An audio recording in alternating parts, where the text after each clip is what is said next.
Assalamualaikum warahmatullahi wabarakatuh. Di sini saya akan menjelaskan tentang bagaimana konsep Redis berjalan.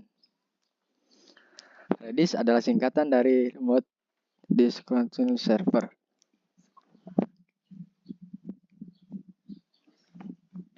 Redis merupakan database in-memory yang sangat cepat dan sering digunakan untuk caching, meshing, dan juga sebagai key value store. Fokus utama adalah performa dan kecepatan tinggi karena Redis menyimpan semua data di dalam RAM, bukan di disk, seperti kebanyakan database tradisional.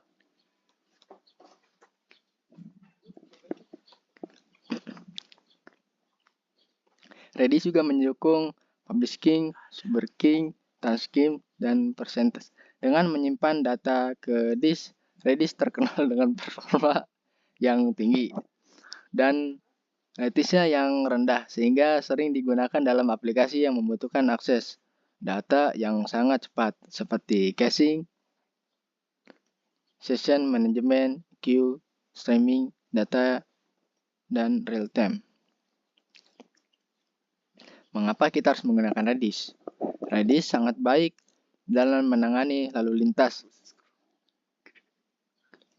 yang tinggi dan dapat dengan mudah dilaksanakan. Redis sangat cepat untuk membaca dan menulis.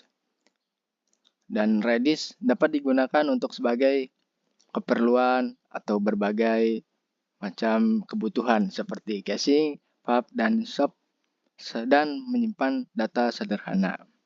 Penggunaan Redis. Caching.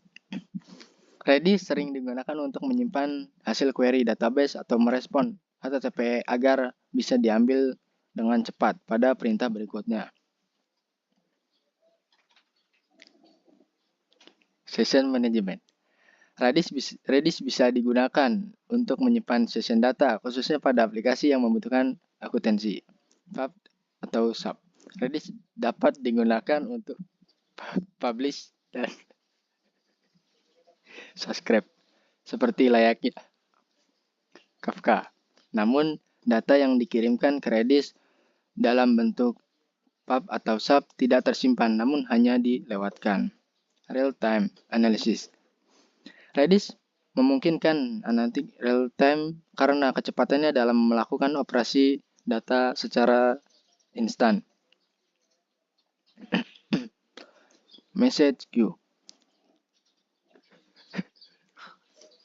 Redis sering digunakan sebagai message queue sederhana untuk mengelola antrian, tugas, atau pekerjaan yang akan dijalankan secara asinkronus. Bagaimana Redis bekerja?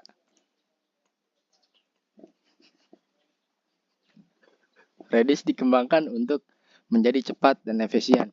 Dengan menyimpan data di memori RAM, ketika ada request data, Redis memeriksa cache-nya untuk melihat apakah data yang diminta sudah tersimpan di memori. Jika tidak ada di cache, Redis mengambilnya dari database atau API dan menyimpannya di cache untuk digunakan di masa mendatang. Hal ini membuat Redis sederhana untuk digunakan dalam caching berbagai tipe struktur data. Konfigurasi Redis. Langkah implementasi. Kali ini akan kita instalasi Redis Docker kepada Kafka sebelumnya. Langkah pertama, kita ubah file Docker compose.yaml dengan menambahkan perintah tersebut. Docker compose.yaml. Ini sudah ada template-nya dan kita tinggal copy paste ke dalam VS Code-nya.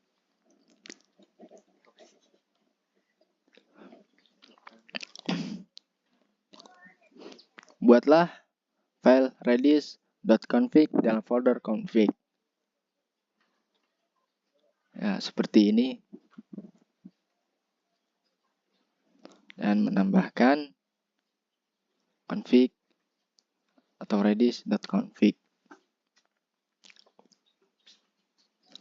Selanjutnya kita akan melaksanakan menjalankan perintah docker compose up min d.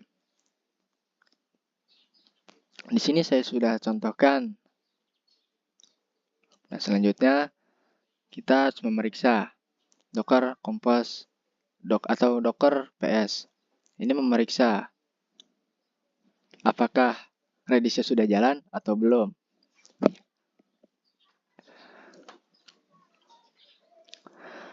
Saya sudah contohkan bagaimana cara membuat data.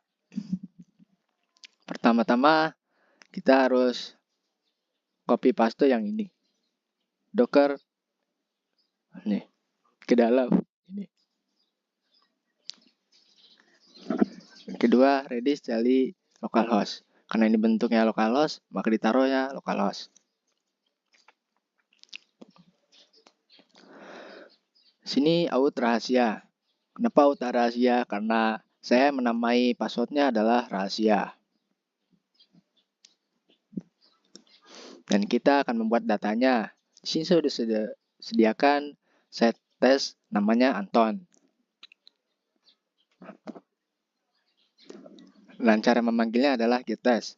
Itu seperti ini dan dia akan menarik Anton. Mungkin itu dari saya.